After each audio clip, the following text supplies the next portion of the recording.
우리 교회에서 주일 오후에 마치고 3시부터 4시 사이에 2층 비전홀에서 금융 기초 강의를 듣고 있습니다. 저 계신 송규섭 집사님이 혼자 독학 공부도 하시고 또 투자를 해서 승리한 실적을 낸 많은 것들을 소개도 하면서 강의를 듣는데 저는 신학을 공부한 사람이고 온갖 잡학은 했어도 경제에 대해서 이렇게 공부를 해보니까 무척 어렵고 힘이 들더라고요.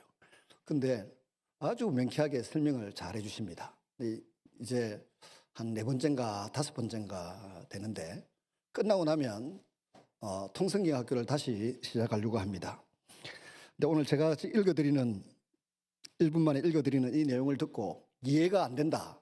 자, 저 말이 이해가 안 되고 고의가 끄떡끄떡이 안 되고 반복하는 마음이 안 들면 그런 분들은 전부 통성경 학교에 들어가셔서 공부를 해야 됩니다. 그래서 무식한 그리스도인 말고 유식한 그리스도인, 말씀을 알고 기도하고 말씀을 알고 신앙생활을 해야지 모르면서 아는 척하고 한번 읽었다고 다 안다고 큰소리 치는 사람들도 보는데 자기가 자기 자신에게 속는 겁니다. 제가 지금 읽어드리는 이 내용을 한 4번 읽었습니다. 이 큰 글자 1년 1독 통독 성경을 사서 이거 사서 아마 선물로 제가 나눠준 거에 다 20권이 넘을 겁니다. 우리 교회 어떤 분들도 선물을 받곤 했었는데 제가 한 부분만 읽어드릴 테니까 들어보고 저게 뭔 소리지 이해가 안 되는 분은 금융기초 강의 끝나고 나면 참석하셔가지고 반드시 박 목사님에게도 좀 듣고 저도 중간중간 들어가서 강의를 할 텐데 배울 수 있기를 바랍니다. 316일차 5가지 포인트. 첫 번째 포인트, 사도행전 30년은 대제사장들과 사도들의 대립 속에서 하나님 나라가 땅끝까지 전파되는 분위기입니다. 사도행전 30년은 십자가 사건부터 AD 64년 로마 대하제 사건까지의 기간을 다루고 있습니다. 이 기간은 사내들인 공예와 복음의 1세대 교회 사이에 30년간의 대립 속에서 하나님 나라가 땅끝까지 전파되는 분위기입니다. 사도행전은 기독교 변천에 있어서 중추적인 책으로 신약 27권 사이에서 징검다리 역할을 하고 있습니다. 첫째, 역사적인 측면에서 사도행전은 사복음서와 서신서 사이의 징검다리입니다. 둘째, 종교적인 측면에서 사도행전은 유대교와 기독교 사이의 징검다리입니다. 셋째, 하나님의 역사심의 측면에서 사도행전은 율법과 은혜 사이의 징검다리입니다. 넷째, 하나님의 백성의 측면에서 사도행전은 유대인과 이방인 사이의 징검다리입니다. 다섯째, 하나님의 계획의 측면에서 사도행전은 제사장 나라와 하나님 나라 교회 사이의 징검다리입니다. 이해가 되십니까? 아멘 하시고 이해가 되시는 분은 공부 안 하셔도 되는데 이해가 안 되시는 분은 앞으로 한 6주 뒤에 시작될 통성경 학교에 전부 입학하셔가지고 7만 원 정도만 내시면 됩니다. 그리고 저는 한 10번이면 끝나는데 박 목사님은 좀 길게 하시더라고요. 2학간 공부하셔서 성경을 딱 알고 바른 신앙생활을 해야 되지. 그렇지 않고 사람 따라가다가는 저 사람 좋다, 저 큰 교회다, 저 전통 있다, 그렇게 따라가다는 우리 인생의 말년에 영혼이 망하는 피폐한 일이 일어날 것입니다. 그렇게 되지 않도록 영생의 말씀이 계심에 우리가 누구에게로 가오리까? 요한복음 6장 68절에 베드로가 고백한 이 고백대로 우리도 생명의 말씀, 영생의 말씀을 따라 바른 신앙생활을 하실 수 있기를 바랍니다. 여러분, 예수님께서 십자가에서 형벌을 받으시고 죽으셨습니다. 모든 제자들은 두려움에 사로잡혀서 뿔뿔이 흩어졌습니다. 그 전에 예수님이 자주 말씀하셨습니다. 내가 대제사장과 서기관 바리새인들에게 핍박을 받고 죽었다가 사흘 만에 살아나리라. 너희보다 먼저 갈릴리로 가리라. 제자들은 불신을 갖고 있었고 건망증 환자들이라서 예수님이 사흘 만에 부활을 한다, 다시 살아난다는 말을 전혀 안 믿었던 것입니다. 40일 동안 부활하신 예수님이 다시 약속대로 살아나셨습니다. 사람들이 믿든 안 믿든 간에 살아나셨습니다. 그리고 40일 동안 이 땅에 계시면서 구약과 신약을 연결시켜서 설명해 주셨습니다. 위로부터 능력으로 임하실 성령 하나님의 강림을 약속해 주셨습니다. 낙심하거나 불신에 사로잡혀서 주님을 등졌던 사람들을 다시 만나서 새롭게 해주셨습니다. 대위임의 사명을 주시고는 재차 성령 강림을 약속하시고 천국으로 올라가셨습니다. 사도행전 1장 8절에 유언의 말씀을 남기셨는데, 오직 성령이 너희에게 임하시면 너희가 권능을 받고 예루살렘과 온 유대와 사마리아와 땅끝까지 이르러 내 증인이 되리라. 이 유언을 남기시고 모든 제자들 500명 이상이 보는 가운데서 하늘로 높이 올리워져 가셨습니다. 그리고 다시 오실 때까지 우리가 제자들이 복음 전거의 사명을 짊어지고 살아갈 것을 당부하셨던 것입니다. 이 주님의 제자들은 지난 3년 동안 동고동락하면서 눈으로 보고 만지고 경험하고 확실한 사실을 확인했습니다. 그리고 그 사실을 정하는 이제 증인이 된 것입니다. 주님이 하신 일 중에 우리의 죄를 용서하시고 영혼을 구원해 주시는 속죄 사역을 제외하고 예수님이 하신 가장 중요한 일이 여러분 뭐라고 생각하십니까? 요한복음 14장 12절에 이렇게 말씀하셨습니다. 나를 믿는 자는 내가 하는 이 일을 저도 할 것이요 또한 이보다 더 큰 일도 하리라. 이는 내가 아버지께로 가민이라 했습니다. 저는 한때 이 말씀이 기도하면 예수님처럼 귀신도 나가고 병도 낫고 이것인 줄 알았습니다. 근데 세월이 지나면서 경험을 해보니까 이것보다 더 중요한 일이 있는데 뭐냐? 예수님이 12제자를 남겨놓으셨어요. 예수님이 70인의 전도들을 남겨놓으셨어요. 120명의 기도하는 사람들을 남겨놓으셨어요. 예수님을 진짜 믿는 사람은 이렇게 자기를 닮은 제자를 남겨놓고 전도자를 남겨놓고 또 기도하는 사람들을 남겨놓을 수 있다. 그런 의미의 말씀인 것을 뒤늦게 이해하게 되었습니다. 한번 따라합니다. 나를 믿는 자는 내가 하는 이 일을 저도 할 것이요 또한 이보다 큰 일도 하리라. 이는 내가 아버지께로 가민이라. 하나 못해도 내 자식만이라도 이렇게 주님의 제자로 기도하는 사람으로 길러내고 양육해낼 수 있는 우리 성도들이 다 되시기를 부탁드립니다. 제자들이 하는 이 큰 일은 예수님을 소개하고 사람들을 재용서받게 하고 천국 백성이 되도록 하는 일입니다. 이 일의 가장 중요한 방편으로 우리 하나님께서는 교회를 세우셨습니다. 12제자를 통해서 세계 각지의 모든 민족에게 교회를 세우게 하는 방식을 사용하셨습니다. 제자들이 주님의 명령을 따라서 위로부터 임하실 약속의 성령님을 사모하면서 기도하였습니다. 살기등등한 대제사장들과 서기관들이 언제 들이닥칠지 알 수 없는 두려운 분위기도 있었습니다. 그러나 제자들이 마가 요한의 다락방에서 10일간이나 간절히 기도하고 기다렸을 때 주님의 약속이 이루어져서 위로부터 능력이 임했습니다. 성령님이 임했습니다. 성도들이 천국을 안다고 하는 이 방식 중에 하나는 기도를 한다는 것입니다. 저 사람 기도하는 사람이다. 기도 응답을 자주 받는다.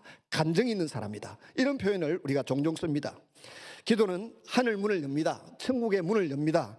하늘을 찾아가는 통로가 기도입니다. 사람은 죽어도 기도는 죽지 않는다. 이 말을 우리가 하지 않습니까? 즐겁게 합니다. 이 기도에 대해서 하나님께서 반응을 하셨습니다. 사도행전 2장 2절에서 4절에 보시면 하늘이 홀연히 하늘로부터 급하고 강한 바람 같은 소리가 있어 그들이 앉은 온 집에 가득하며 마치 불의 혀처럼 갈라지는 것들이 그들에게 보여 각 사람 위에 하나씩 임하여 있더니 그들이 다 성령의 충만함을 받고 성령이 말하게 하심을 따라 다른 언어들로 말하기를 시작하니라. 이전에 경험해보지 못한 놀라운 장면이었습니다. 사도 베드로는 이 일이 바로 요엘서 2장 28절 이하의 말씀이 이루어진 것이라고 하였습니다. 요엘서 2장 28절 말씀이 뭡니까? 예수님이 오시기 700년 전에 하나님께서 요엘이라고 하는 선지자를 통하여 이스라엘이 먹을 것도 없고 입을 것도 없고 드릴 헌금할 돈도 없고 아무것도 없는 그 상태에 온 회중이 모여서 남녀노소 빈부귀천을 막론하고 금식하고 하나님의 은혜를 구할 때 손해본 횟수대로 갚아주리라 약속하셨습니다. 회복시켜 주겠다. 그래 놓고는 더 중요한 약속을 하셨는데 말세에 내가 내 남종과 여종에게 내 영을 부어주리니 너희의 자녀들은 예언할 것이고 늙은이들은 꿈을 꿀고 젊은이들은 환상을 보리라 했습니다. 이 약속의 말씀이 베드로 사도가 바로 이루어졌다. 성령이 우리 가운데 임해서 우리가 지금 여러 가지 방언을 말하고 세계 각처에서 모여온, 적어도 20여 개 나라에서 모여온 사람들이 자기들은 방언을 말하는데 자기들 말로 다 알아듣는 것입니다. 제가 한국어로 말하고 있는데 일본 사람이 일본어로 알아듣고 중국 사람이 중국어로 알아듣고 러시아 사람이 러시아 말로 듣는 방언이 그야말로 놀라운 성령의 역사 가운데 일어난 줄로 믿습니다. 요즘도 가끔 선교사들의 보고를 보면 이런 일이 일어났다라고 하는 보고서를 보게 됩니다. 이하간 중요한 것은 이 성령 하나님이 유대인들의 입장에서는 어디에 임해야 됩니까? 유대인들 입장에서는 어디에 임해야 됩니까? 예루살렘 성전에 임해야 됩니다. 성전에 제물 바치고 성전에 예배드리고 성전에 그 헌금 갖다 바치고 성전의 율법을 가르치고 기도하는 곳인데 거기에 성령이 임해야 되는데 희한하게도 성령님은 벌써 예수님이 십자가에서 죽으시면서 다 이루었다 하시는 순간 성전의 휘장이 위에서부터 아래로 갈라지면서 성전의 기능은 끝났습니다. 대제사장의 기능도 끝났습니다. 성전의 헌금도 예물도 기도도 끝난 것입니다. 성령 하나님이 약속하신 대로 성전에 임한 것이 아니고 하나님의 자녀들이 모여서 기도하는 곳에 임한 줄로 믿습니다. 그러면 성령이 임한 그 사람의 마음은 바로 하나님이 왕이 되시고 주인이 되심으로 그들이 뭐가 됩니까?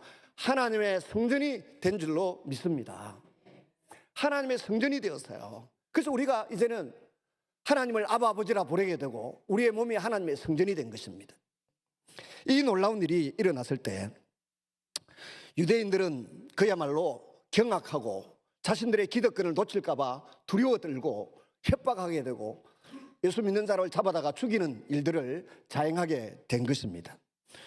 여러분, 이 시기는 오순절이라는 때였습니다. 유대인들은 3대 절기를 지킵니다. 유월절, 오순절, 초막절을 지키는데 이때는 유대인 성인 남자는 전부 다 예루살렘 성전에 와서 뭔가를 바쳐야 됩니다. 예물을 드리고 예루살렘이 초만원입니다. 근데 어느 날 갑자기 성전에서 별로 멀지 않는 곳에 10분 거리 정도밖에 안 되는 곳에 걸어서 마가요한의 다락방에서부터 그들이 소리 높여 기도하고 찬양하는데 20여 개 나라, 17개 나라인가 민족에서 온 사람들이 각기 자신들이 태어난 곳의 방언으로, 언어로 그들의 말을 다 알아듣는 놀라운 이적이 일어난 것입니다. 베드로가 이 일에 대해서 해명을 합니다. 저 사람들이 아침부터 술 취했나? 이 아침에 9시에 술 취한 사람이 이 사람들아 어디에 있겠냐? 아침부터 술 마시고 헛소리하는 사람이 있을 수가 없지 않느냐? 요엘에게 약속하셨던 하나님의 성령이 오늘 이곳에 우리에게 임하여서 너희가 듣는 천하의 하나님의 큰일 말하심을 듣고 있는 것이다 라고 해명을 하고 설명을 하는 것입니다. 한꺼번에 3,000명이나 거듭났습니다. 날마다 구원받는 사람이 더해갑니다. 사도들이 복음의 말씀을 전할 때 기적과 표적이 나타납니다. 기적은 그냥 미러클입니다. 근데 표적이라고 할 때는 거기에 메시지가 있을 때, 뜻이 있고 의미가 있을 때 그걸 사인이라고 해서 미러클은 기적이고 이사라고 부르고 표적은 사인이라고 부릅니다. 기적과 표적이 막 나타나기 시작하는 겁니다. 하나님이 살아계시고 예수 이름을 통해서 드러나는 이적과 표적이 막 나타나게 되니까 사람들이 주님을 다 영접하는 놀라운 일들이 일어났습니다. 마치 예수님이 그들 곁에 서셔서 일하시고 계시는 것처럼 성령 하나님께서 그들과 함께 일하신 결과입니다. 어느 날 베드로와 요한 사도는 성전 미문에 앉아서 구걸하고 있던 나면서부터 못 걷게 된 어떤 장애인을 고쳐줍니다. 장애인은 율법에 의하여 성전에 들어갈 자격이 없습니다. 몸이 상한 사람, 성전에 들어갈 자격이 없습니다. 그래서 인생을 비관하고 체념하면서 성전 미문 앞에 앉아서 지나가는 사람들에게 한 푼 주세요, 한 푼 주세요 구걸만 하고 살아가고 있습니다. 그런데 마침 베드로와 요한이 그곳을 지나갑니다. 베드로와 요한에게 갑자기 그 안에 임하신 성령 하나님이 그 안에서 꿈틀거리고 내 안에서 능동적으로 역사하시는 성령 하나님이 나타났어요. 이 성령 하나님께서 베드로 요한에게 말씀을 주셨어요. 그래서 내게 검과 은은 내게 없거니와 내게 있는 것으로 내게 주노니 곧 나사렛 예수 이름으로 명하노니 일어나 걸으라. 우리 찬양 할까요? 우리 어린 시절을 생각하면서 즐겁게 한번 찬양하겠습니다. 율동이 기억이 날 듯 말 듯해서 율동을 못하겠고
이런 표적을 보고 난 이후에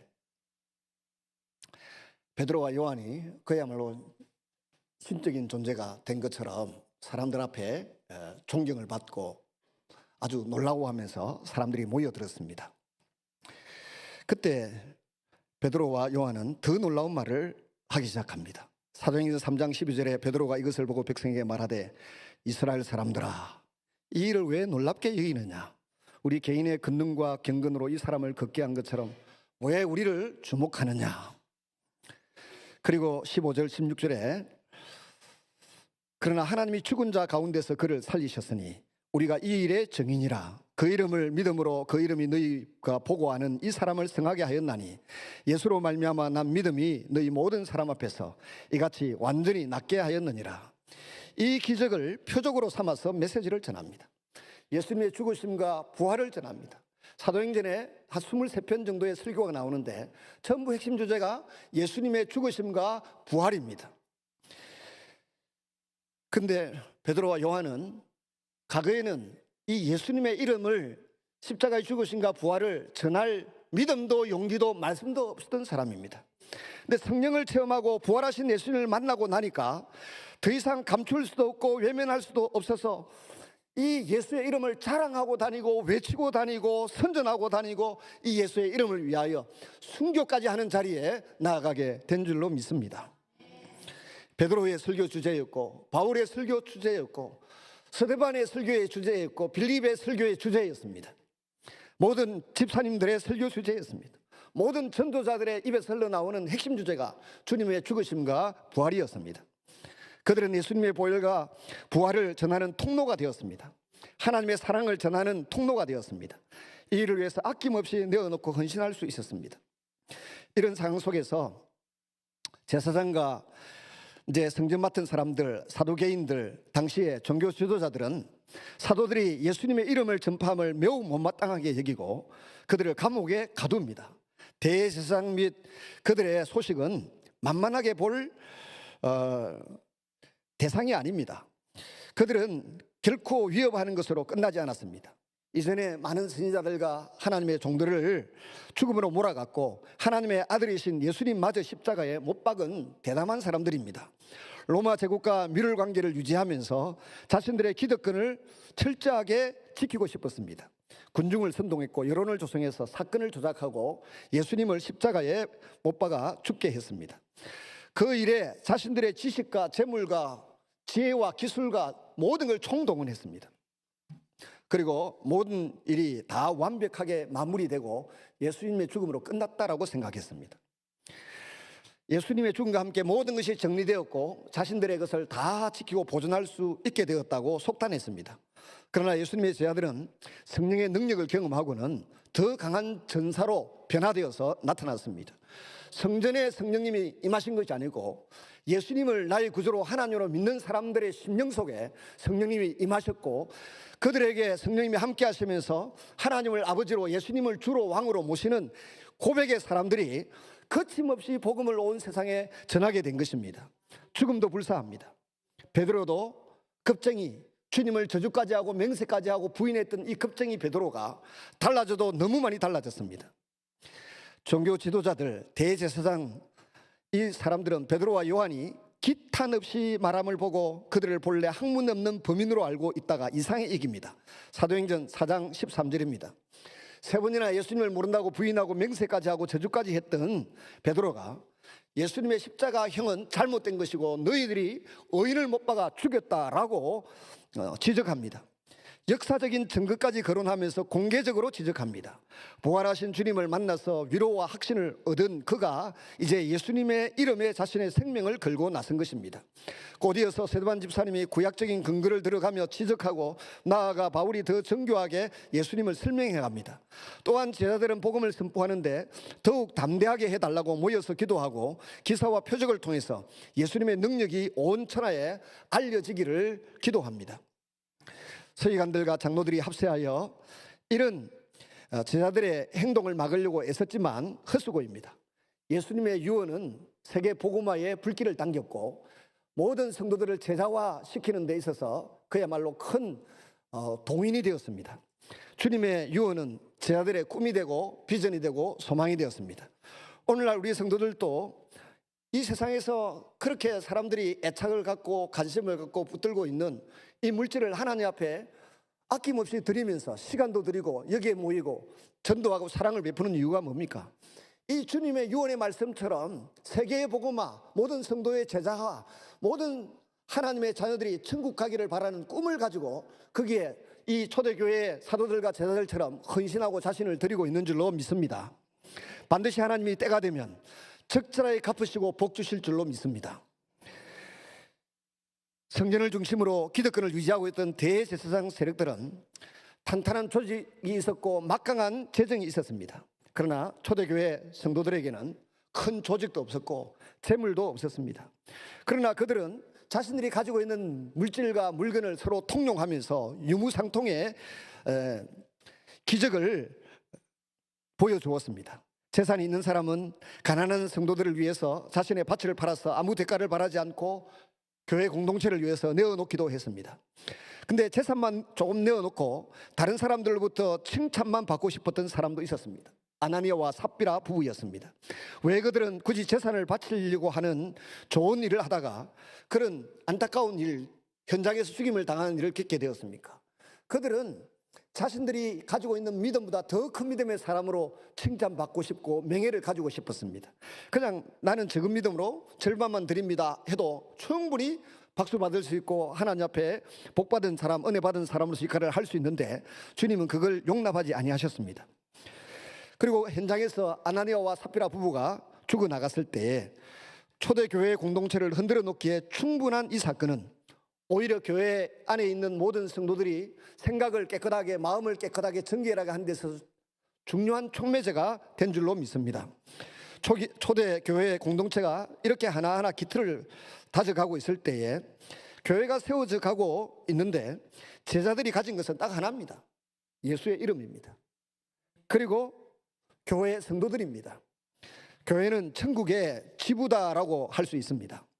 인간이 만든 가장 위대한 조직이 바로 교회입니다. 이 땅에서 천국을 어렴풋이 맛보고 경험할 수 있는 곳이 바로 교회입니다. 교회는 성령님과 함께 예수님을 머리로 해서 만들어집니다. 교회는 예수님이 이름이 있는 곳이고 또 찬양과 기도와 말씀과 나눔과 교제가 있는 곳입니다. 바로 이 교회 공동체가 시작부터 많은 어려움을 겪기는 하지만 제자들은 그 어려움, 그 고난, 그 핍박을 기뻐하였습니다.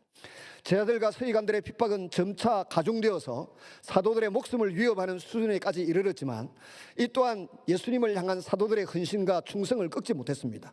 또 성령의 힘으로 말미암아 날마다 지치지 않고 예수는 그리스도라 가르치기와 전도하기를 거치지 아니하였기에 이 위대한 조직은 2000년을 이어오면서 오늘 우리까지 선한 열매 교회 공동체를 이루고 있는 줄로 믿습니다.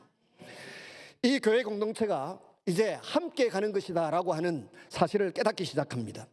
사도행전 6장에 보시면 아무리 은혜가 충만하고 성령 충만하고 유무상통의 축복이 있어도 거기에 불평과 불만이 일어났습니다. 예수님도 천국의 밭으로 비유하면서 밭에 가라지가 있는데 뽑을까요 했더니 그 착하고 아름다운 하나님의 백성들이 다치지 않도록 하기 위해서 교회 안에 있는 가라지 그 뽑지 말고 내비두라 말씀하셨듯이 이 초대교회에도 그런 가라지는 아니라 할지라도 불평과 불만이 일어났습니다. 다른 것이 아니고 가나안 땅에 살고 있는 사람들은 히브리파 유대인이라고 불립니다. 근데 가나안 땅을 벗어나서 저 그리스나 뭐 유럽이나 저 아시아에 있다가 터키에 있다가 시리아에 있다가 저 뭐 요르단에 있다가 귀국한 그리스도인들을 그 시대에 헬라 시대가 지나갔기 때문에 헬라파 유대인이라 부릅니다. 사람들이 나이가 들면 다 고향이 그립고 나이가 들면 하나님의 교회당 혹은 성전 주변에서 이 세상을 떠나고 싶어 합니다. 헬라파 유대인들도 다 나이가 들어서 돌아왔는데 교회 공동체에 모여서 이제 음식을 나누어 먹고 할 때마다 주로 일을 하는 사람은 그 지형 지물을 잘 알고 있는 히브리파 유대인들이 합니다. 그러다 보니 자기 잘 아는 유대파 히브리인들이 오면 아이고 아주머니 반가워요, 누구 엄마 반가워요 하면서 즐겁게 음식을 나눠주는데 계란 한 개라도 더 주고 오뎅이라도 한 개 더 주고 그래서 기분 좋고 고맙습니다 하고 가는데 헬라파 유대인들, 저 멀리서 온 미망인들, 홀로 살아가는 여인들이 왔을 때는 안면이 없으니까 그냥 냉담하게 적당히 주고 이게 불평이 일어나고 불만이 일어났습니다. 그래서 사도들이 이 불평을 들으면서 가만히 생각해 보니까 우리는 복음 전하고 기도하는 일에 전심전력해야지, 굳이 이거는 우리가 안 해도 이 중요한 일이지만 다른 사람이 얼마든지 할 수 있다, 이런 결론을 내리게 된 것입니다. 그래서 7 안수 집사를, 성령과 저희가 충만하고 모든 사람의 칭찬받는 7 안수 집사를 선택하여 세우게 됩니다. 교회의 근간이 되는 안수 집사님들을 기둥으로 세우게 되는 거죠. 이것은 하나님과 사람 사이의 약속이고 사람과 사람 사이의 약속이에요. 이런 하나님의 언약을 소중히 여길 줄 아는 직분자들이 되어야 됩니다. 그런데 이 구제는 생각할 때 별로 복음 전하고 기도하는 것보다 덜 중요한 것처럼 여겨집니다. 그래서 사도행전에 보면, 우리 사도행전 6장 3절에 보면 우리가 이 일을 저희에게 맡기고, 사도들이 7 집사님들에게 이 일을 맡기고 되는데, 영어로 보면 이 일을 저희에게 맡기고 안 되어 있고, 이 중요한 일을 저들에게 맡긴다. 제가 발음이 시원찮아서 영어 읽는 거 별로 극도로 싫어하는데, 발음이 시원찮아도 한번 들어보시기 바랍니다. We will turn this important work over to them, 이렇게 되어 있어요. This important work, 아주 이 중요한 일을 저 7 집사님들에게 맡기자, 이렇게 되어 있어요. 헬라 원문도 찾아보면 그렇게 되어 있어요. 여러분, 구제가 중요한 일이라고 표현되고 있습니다. 구제는 교회가 감당해야 될 복음 증거에 있어서 중요한 매개체가 되는 것입니다. 실제로 성도들이 살아가는 데 있어서 꼭 필요한 것이 구제이기도 합니다. 근데 이 일을 전문적으로 사도들보다 더 잘 감당할 수 있는 사람 7을 세워서, 안수 집사를 세워서 맡긴다라고 이들은 결론을 내렸습니다. 두루두루 평판이 좋았고 성령과 지혜가 충만했고 사람들이 볼 때에도 저 사람 믿을만하다, 이런 사람들을 세웠습니다. 주로 헬라파 유대인들이 많이 선택되었습니다. 이 7 집사님 일꾼들이 세워지고, 이들은 12 제자들과 함께 역할을 분담하며 초기 교회를 잘 이끌어갑니다. 7명이 열심히 힘을 합하여 행한 일은 구제하는 일이었습니다. 구제금과 헌금을 받아서 시장에서 쌀을 사고, 혹은 좋은 쌀을 사고 주방의 분배권을 이제 공평하게 나누는 일을 맡긴 것 같습니다. 근데 이제는 헬라파 미망인들이 힘없는 사람들의 목소리가 묻히지 않았습니다. 교회가 교회다운 것은 가장 힘이 없고 나약하고 연약해 보이는 사람이 하는 말을 교회가 지도자들이 귀담아 듣는다는 것입니다. 일반 사회 같으면 돈 많은 사람, 공부 많이 한 사람, 권력 있는 사람의 말에 귀를 기울이지만, 초대 예루살렘 교회는 가장 가난하고 외면당할 만하고 소외당할 만한 사람의 말에 귀를 기울여서 일꾼들을 세워서 저들을 전담하여 양육하고 길러내도록 돌보도록 했다는 사실 앞에 우리는 감동을 받습니다. 우리 교회가 가난하고 약한 사람도 외면하지 않는 교회가 되기를 바랍니다. 높은 지위에 있는 분도 계시지만 그런 지위가 없어도 그런 사람들을 귀하게 여기고 소중히 여길 수 있는 공동체가 바로 성경적인 교회요 공동체인 줄로 믿습니다. 사도행전 7장과 8장을 넘어가면 이제 스데반 집사가 여러 사람들과 토론하는 중에 하나님이 그에게 주신 성령과 지혜와 말씀에 충만한 은혜가 있음이 드러나기 시작합니다. 사도행전 6장 8절 10절을 보시면, 스데반이 은혜와 권능이 충만하여 큰 기사와 표적을 민간에 행하자 이른바 자유인들, 즉 구레네인 알렉산드리아인 길리기아와 아시아에서 온 사람들에 해당해서 어떤 자들이 일어나 스데반과 더불어 논쟁할 때 스데반이 지혜와 성령으로 말함을 그들이 능히 당하지 못하여, 스데반 집사님은 구제하라고 세웠습니다. 공동체의 먹거리를 챙기는 일에 큰 역할을 감당하고 있었습니다. 그런데 정말 지혜와 성령이 충만해서 복음에도 율법에도 아주 정통한 사람이었습니다. 제가 초두에 이거 이해 안 되는 사람은 통성학교 입학하라고 말씀드린 것처럼 스데반은 이 모든 부분을 깨뜨려서 정확하게 알고 있는 사람이었습니다. 사도행전 7장 2절에서 53절까지 보면 스데반이 유대인들을 향해서 아주 복음적인 설교를 합니다. 아브라함부터 시작해서 구약 성경을 한 번에 깨뚫어서 알고 있는 통찰력이 있습니다. 그 연장선상에서 유대인들에게 너희들이 의인, 하나님 보내신 하나님의 아들 예수를 죽였으니까 회개하라고 요구합니다. 2000년의 구약 역사를 훑어서 설명하고 예수님의 십자가 앞으로 이끌어내는 실로 놀라운 율법 지식과 율법에 대한 해석의 능력이 그야말로 복음의 진술을 정확하게 이해하고 있는 스데반이었습니다. 구약의 흐름 속에서 선조들이 하나님께 불순종했던 역사를 정리하면서 그 모습이 이스라엘 백성들에게, 여러분들에게도 여전히 존재한다고 하는 평신도 안수14년 서대반의 기가 막힌 설교였습니다. 이 메시지는 양심의 가책을 받게 합니다. 회개하는 것으로 반응이 나왔으면 좋겠는데 오히려 서대반을 향하여 이를 갈고 그를 향해서 돌을 들어 치는 것이 나왔습니다. 이 서대반의 장렬하고 숭고한 순교 뒤에 극한에 가까운 핍박이 찾아왔습니다. 성도들은 여기저기 흩어지기 시작했습니다. 이 흩어진 그리스도인들을 통해서 복음이 유대를 넘어 사마리아까지, 그리고 저 안디옥까지, 전 아시아의 유럽에까지 전파되기 시작합니다. 사도행전 8장에 보면 빌립이 에티오피아 여왕의 국고를 맡은 내시를 만나서 예수 그리스도를 전하고 있는, 즉 세례를 주는 이야기가 소개되고 있습니다. 그런가 하면 스데반이 순교할 당시에 정인들의 옷을 지키고 있던 사람 사울이죠. 뒤에 이름이 바울로 바뀝니다. 사도행전 7장 58절에 보면 이 사울이 스데반에게 돌을 들어 치는 사람들의 옷을 지켜주고 있습니다. 거기에 가편 투표를 자기가 했다고 말합니다. 나중에 예수 믿는 성도들을 진멸을 하려고, 잡멸을 하려고 집집마다 들어가서 잡아서 옥에 넘겼던 사람, 그 한 사람의 놀라운 변화가 여기에서 잉태되고 있습니다. 스데반은 죽을 때 예수님을 닮았습니다. 예수님이 가상칠연을 보면 저들이 지금 하는 짓을 저들이 알지 못합니다, 저들의 죄를 용서해 주십시오라고 기도하셨던 것처럼 스데반 집사 똑같은 기도를 하면서 돌에 맞아 죽어가는데 그 얼굴이 천사와 같이 빛났다 그랬습니다.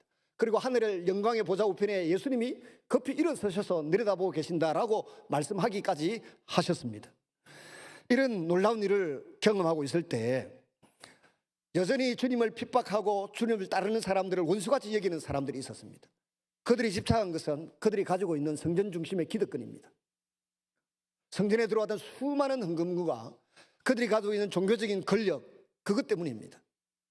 근데 사실은 우리가 소중하게 여기는 것을 내려놓을 때 더 소중한 것을 손에 쥐게 되고 주님이 주시는 선물로 받게 될 줄로 믿습니다.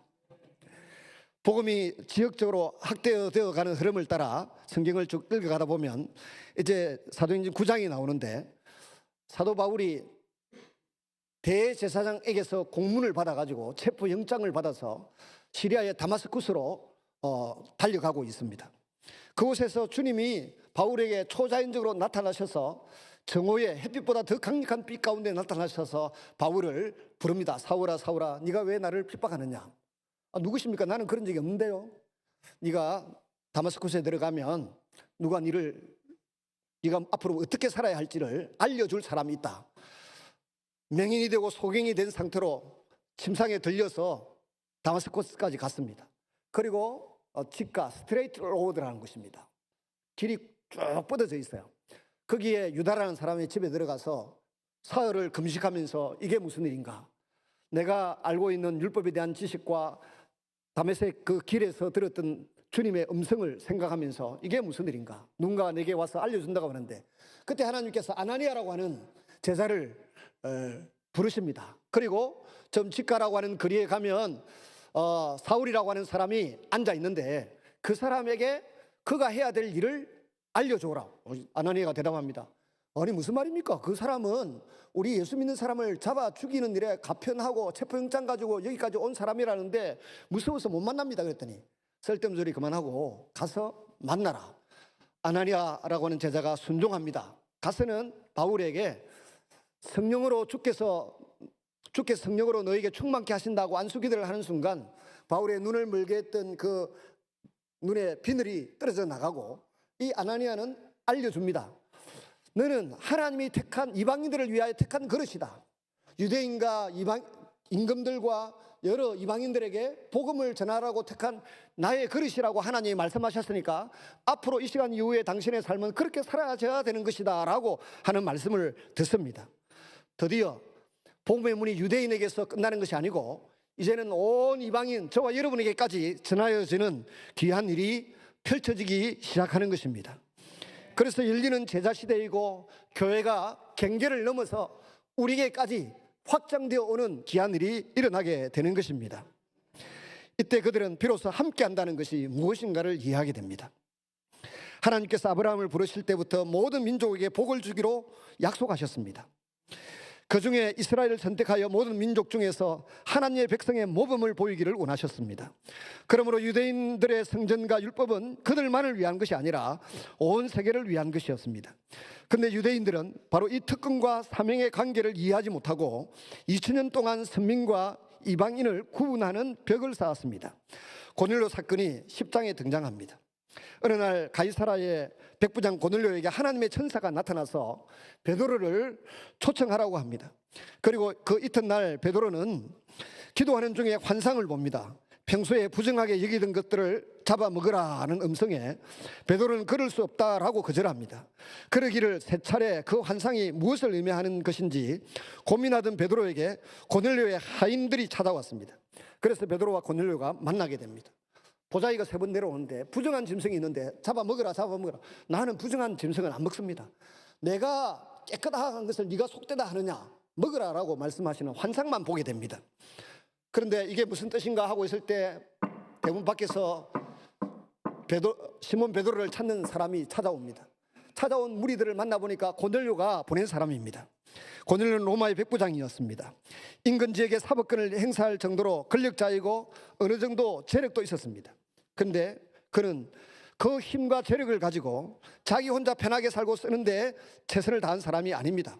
주변 사람들에게 나누어주고 구제하기에 기뻐했고 기도하기에 힘썼던 사람입니다. 그런 자기가 점령한 지역의 식민지 사람들과 좋은 관계를 맺어가면서 선을 행하기를 기뻐했고 거기에다 한 가지 더 경건한 사람이라 하나님의 구원의 은혜, 기도 응답의 은혜를 아주 갈망하고 사모했던 사람이었습니다. 그래서 하나님을 경외하는 자이며 온 유대 족속이 칭찬한다고 심부름 온 사람들이 베드로에게 이야기해 줍니다. 평판이 긍정적이었습니다. 그런데 고넬료는 더 갈급하게 하나님의 은혜와 구원을 사모하고 있습니다. 베드로가 그 집에 방문했을 때 고넬료와 그 모든 식소들, 부하들이 무릎 꿇고 앉아서 하나님의 말씀을 듣겠다고 겸손한 태도를 취합니다. 나도 사람인데 왜 이렇게 무릎까지 꿇고 있습니까? 일어서세요. 그랬더니 우리는 사람 앞에 앉아 있는 것이 아니고 하나님의 말씀을 듣기 위하여 여기에 이렇게 앉아 있습니다 라고 겸손히 대답합니다. 그래서 지금까지 이방인과 유대인을 구별하고 차별하던 유대인 베드로는 자세와 마음가짐, 시각을 새롭게 바꾸기 시작했습니다. 그래서 말씀을 전합니다. 말씀을 전했더니 사도행전 10장 44절 46절 말씀에 베드로가 이 말을 할 때에 성령이 말씀 듣는 모든 사람에게 내려오시니 베드로와 함께 온 할례받은 신자들이 이방인들에게도 성령 부어주심을 로 말미암아 논란이 이는 방언을 말하며 하나님 높임을 들음이르라. 드디어 세계 만민을 그리스도인이라 부를 수 있게 되는 공식적인 문이 열리게 된 줄로 믿습니다. 이제 이방인과 선민이 유대인들이 함께 주 예수님을 주인으로 왕으로 모시면서 살아가는 세계 교회가 만들어지기 시작하는 것입니다. 백범일지를 보면 김구 선생이 온 세계 모든 민족을 가리켜서 사회동포라고 했습니다. 우리 교과서에도 중국노동 시절에 언젠가 모르지만 온 사회가 한 동포다. 그 말이 어디에서 나옵니까? 이 신앙에서 나옵니다. 백분 김구 선생은 북한에서 처음으로 교회를 세웠던 교회의 설립자이고 안수 집사님이세요. 안수 집사 그렇게 귀한 것입니다. 그런데 오늘날 이 민족 통일을 앞장세웠다고 해서 백분 김구 선생을 그야말로 뺄갱이로 취급하는 이상한 사람들이 있습니다. 그렇지 않습니다.